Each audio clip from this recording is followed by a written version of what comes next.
Visual language, meanings, photographers' jargons. Hello and welcome to today's episode on visual language, meanings, photographers' jargons. The content for this episode has been researched by Sunil Saxena, who is an author and journalist with over 3 decades of experience in print, new media, social media, media education, and media research. In this episode, you will learn about the terms that are part of a photographer's manual. You will get to know about the 3 most important terms in a photographer's vocabulary and what do they stand for.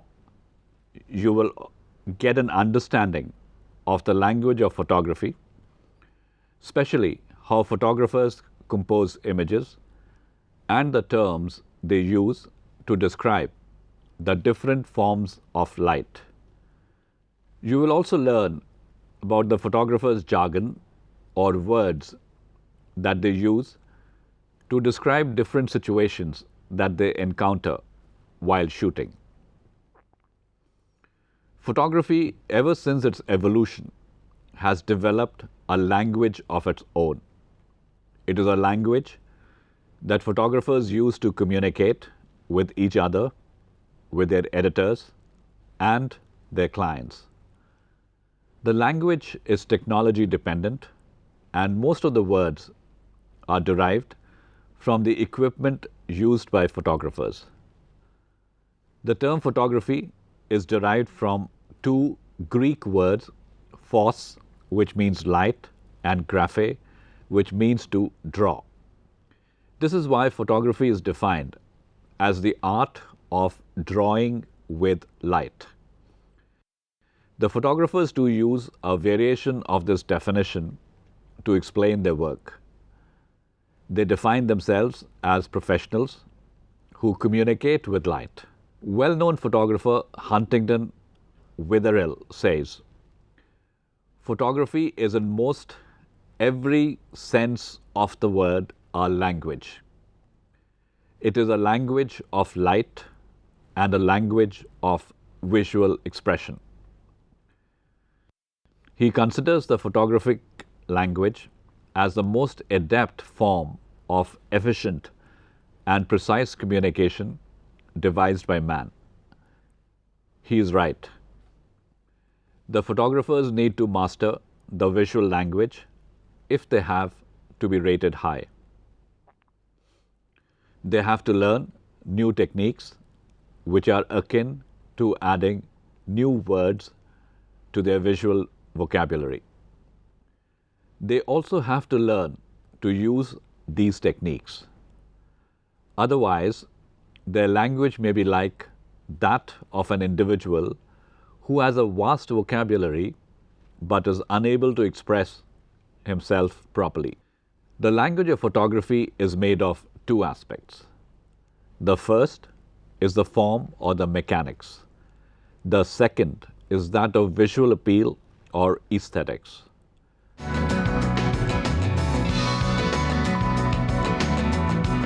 Basics or mechanics of photography. This is the first language that every photographer has to learn. It can be called the terminology or glossary of photography. Important camera manufacturers include it in their manuals, while photo instructors start their lessons with these terms.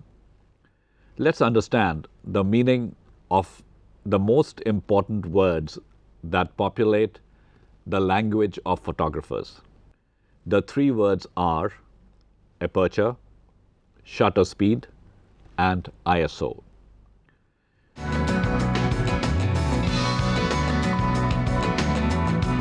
The aperture is the variable opening in the camera lens through which light travels to the digital sensor.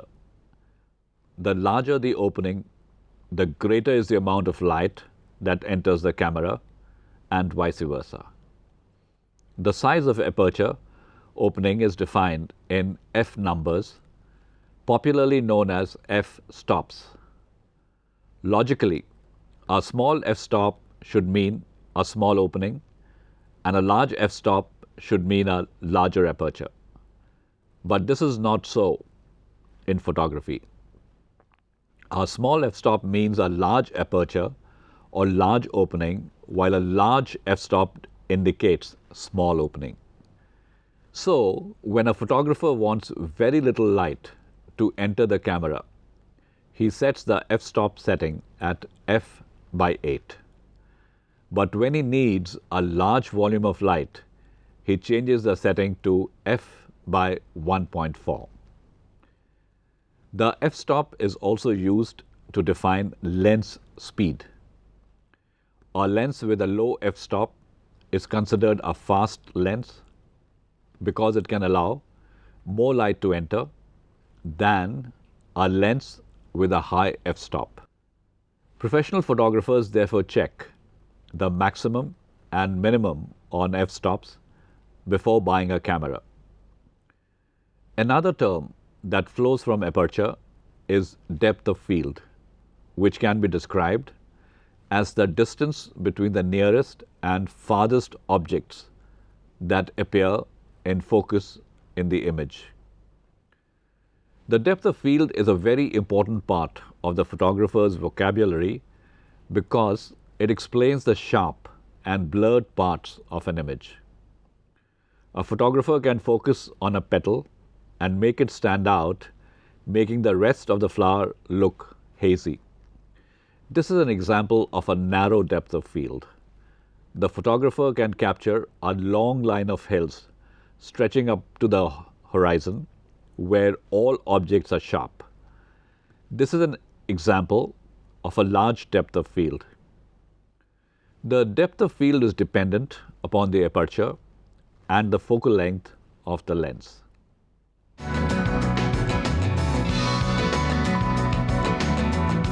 The second important word is the ISO number, where ISO is the acronym of International Standards Organization. The ISO number defines the sensitivity of sensors to available light. A camera with a higher ISO number is more sensitive to light as compared to a camera with a lower ISO number. In the non-digital cameras, the films were categorized on the basis of ISO number, and the photographer knew which ISO film to use.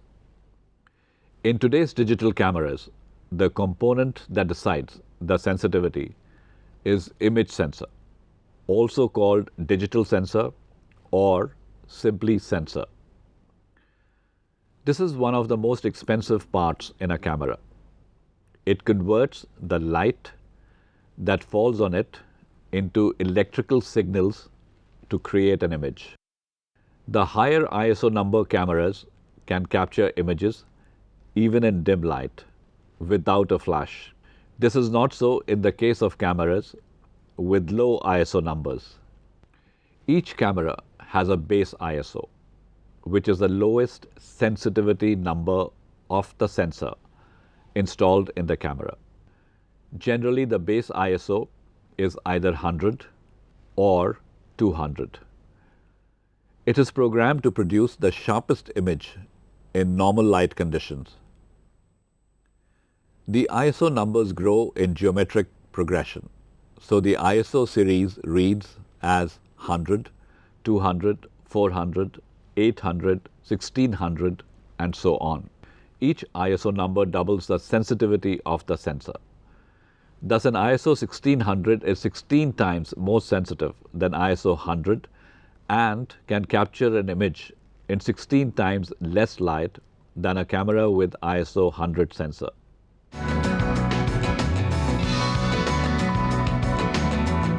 The third important word in photography is shutter speed. The shutter is used to regulate the quantum of light that falls on the sensor. The shutter speed is also called exposure time and is used to create effects that range from freezing motion or creating blurs. The shutter speed is measured in fractions of a second. When the shutter speed of a camera is set at 1 by 4, it means that the shutter will let the light to pass onto the sensor for a quarter of a second. If, however, the shutter speed is 1 on 250, it means that the light will pass for only 1 by 250th part of a second. Another important term in the photographer's vocabulary is exposure. It can be defined as the amount of light that falls or is recorded on the sensor. Too much light will make the film overly bright, while too little light will turn the image dark, especially if the ISO value of the sensor is low. This is why the photographer needs to balance three things: shutter speed, ISO number, and aperture.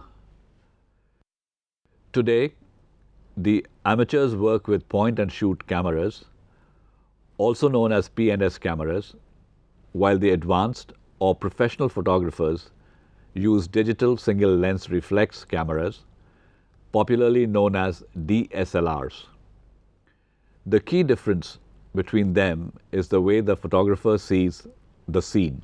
In the point and shoot cameras, the photographer, when he looks through the viewfinder, can see what he is shooting, but he cannot see the real image being formed by the lens.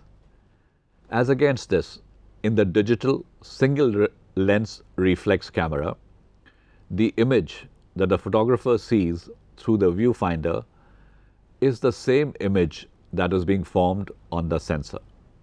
Clearly, DSLRs are far superior to point and shoot cameras. The DSLRs have one more advantage.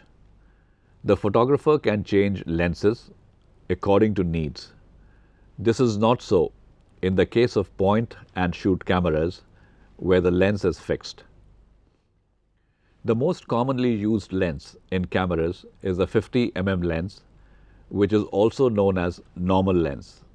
It is closest to what the eye can see. For specialized photography, the photographers use three kinds of lenses. The first is the zoom lens, which is a lens with variable focal length. The focal length can range from 24 to 70 mm or from 18 to 55 mm. The photographer can change the focal length to make the image sharper by rotating the barrel of the lens. The second is telephoto lens. The focal length of a telephoto lens ranges from 70 to 300 mm. It enables the photographer to take photographs of objects that are at a distance. It narrows the field of view and magnifies the object. The telephoto lens is much longer than the normal lens and has to be screwed separately. The third lens that is part of every professional photographer's kit is the wide-angle lens. This lens gives the photographer a wide field of view than a normal lens and is very suitable for taking pictures of large groups. Three new terms that have crept into every photographer's terminology in the digital era are resolution, megapixels, and file format. Resolution can be defined as the amount of detail that a camera can capture, and it is measured in pixels. A camera that can capture 1 million pixels is said to have a resolution of 1 megapixel. It can produce an image whose size is roughly 1200 pixels by 900 pixels.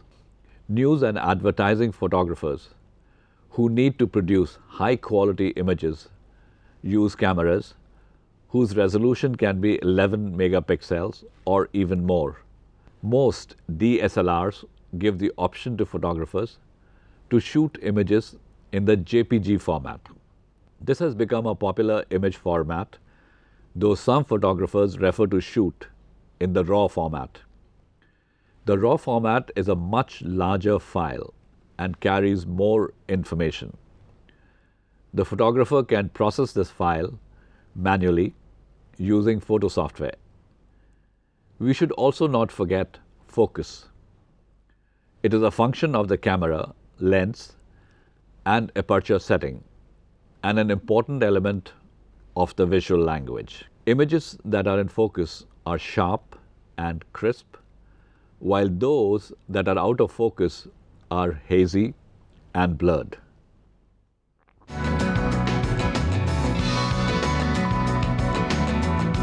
The language of light. The language of photography is full of light terms because the photographers work with light. When the photographers refer to ambient light, they mean available light where no additional light source is used. Hard light to them is bright sunlight or light produced by the camera's flash. Such light produces strong shadows with well-defined edges. It is used mostly to produce contrast, to highlight texture, lines, or wrinkles. Soft light is the reverse.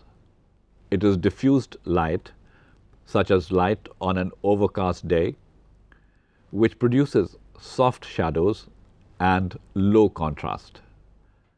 It is good for wedding or fashion photography as it adds charm to subjects. The photographers are also concerned about the lighting pattern, that is, the way light falls on the face of the subject. They work hard to ensure that the lighting pattern highlights contrast or brings out sharp edges. They use reflectors to throw more light on a subject, or go in for subtractive lighting by using opaque objects on top of the subject's head to block light. The idea is to create deeper shadows and higher contrast. All cameras come with a built-in flash or have a hot shoe where a flash can be mounted. However, the flash can be a double-edged tool. It can provide extra light in dimly lit areas, but it can also lead to blown-out photographs because of excessive lighting. The photographers use several techniques to make the right use of flash. These include bouncing light off a reflective surface, using a remote flash, or using the flash in the middle of a long exposure. However, it takes much practice and working in different light situations to master these tricks.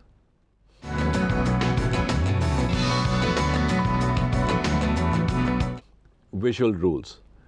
Composing the photograph. Over the years, photographers have come up with several composition guidelines that have become an important part of the visual language. The most important composition guidelines or techniques are: 1. The rule of thirds.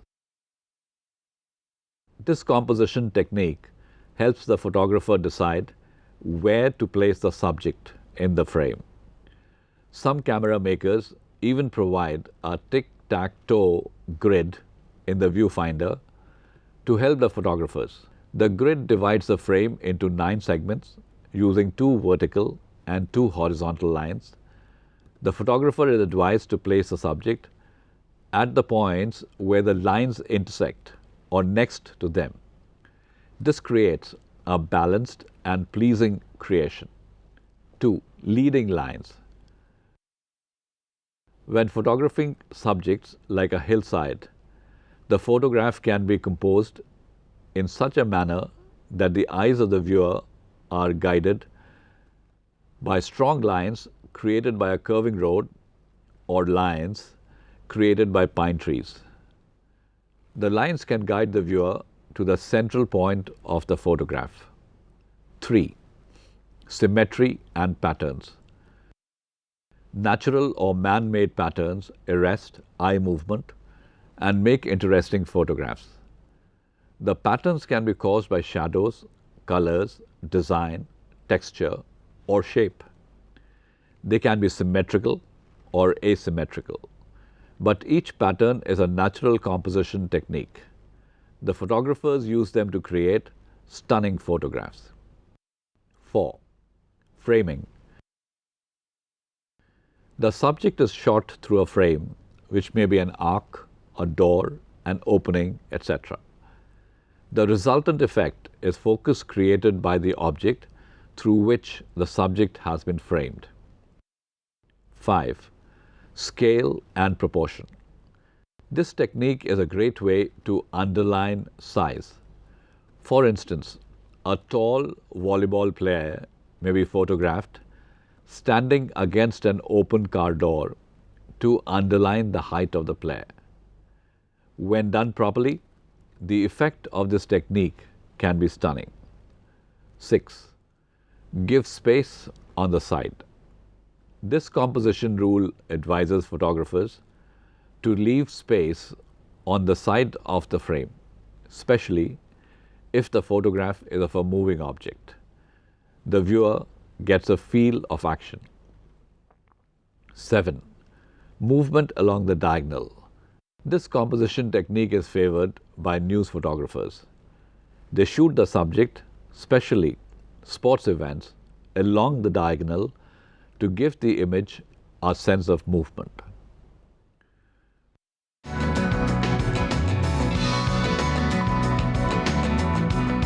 Photographers' jargon. There are several words that do not appear in any manual for photographers, but they are an important part of their vocabulary. Some of these words that can be called photographers' jargon are: 1. Fast glass. A lens with a very large maximum aperture is referred to as fast glass because it increases shutter speed and allows photographers to take images quickly. 2. Chimping. This has become a very popular term after the arrival of digital cameras. It means looking at each image after shooting it. This action is not only performed by professional photographers but also by amateurs who want to see how each image looks. 3. Shutter lag.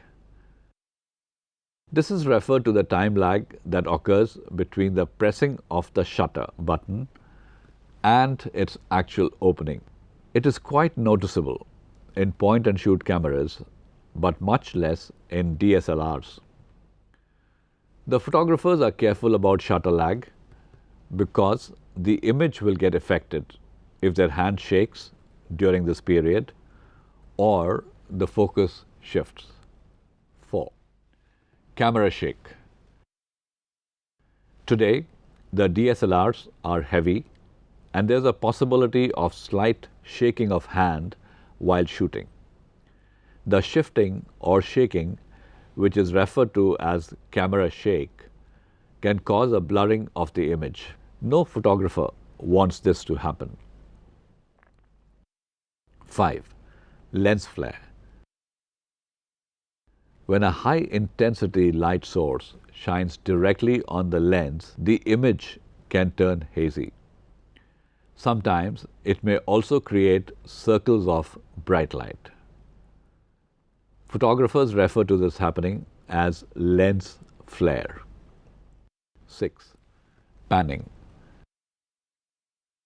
Panning is a term used by photographers to refer to shooting a moving object at a slow shutter speed. The photographer moves the camera in the same direction as the subject, creating a blurred background and giving a sense of motion. 7. Photog. It is a short term for photographers. 8. Glass. It is a term used for lens. 9. Golden hour. The hour right after sunrise or right before sunset is called the golden hour or magic hour. At this time, the sun is low in the horizon and the light is soft. 10. Spray and pray. Action photographers use this slang when they take shots of fast-paced events like riots. They shoot as many images as possible, hoping to catch one or two that may be unique. 11. Selfie. This is a term that has become highly popular after the arrival of mobile cameras that allow users to shoot their own photographs and post them on the net. 12. Wide open. It is a term that is used for taking a picture where the aperture is at its maximum or widest setting.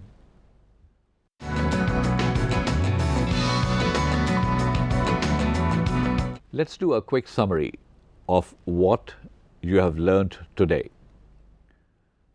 Photographers who work with light have evolved their own language. This language is populated with words that the photographers use in their day-to-day work. This language can be found in photography manuals and also learned in photography classes. However, the best photographers are those who are able to use this language to capture captivating moments. The three most important words in the vocabulary of photographers are aperture, shutter speed, and ISO number. These decide the amount of light that will go into making an image and how well that image will form on the digital sensor. Here, the role of lenses cannot be ignored. There's a much bigger world in photography beyond the 50 mm or normal lens. The photographers need to master the language of wide-angle lens, telephoto lens, and zoom lens if they have to deliver striking results. Another important component of a photographer's skills is composition. The photographers over the years have developed techniques that help in picture composition.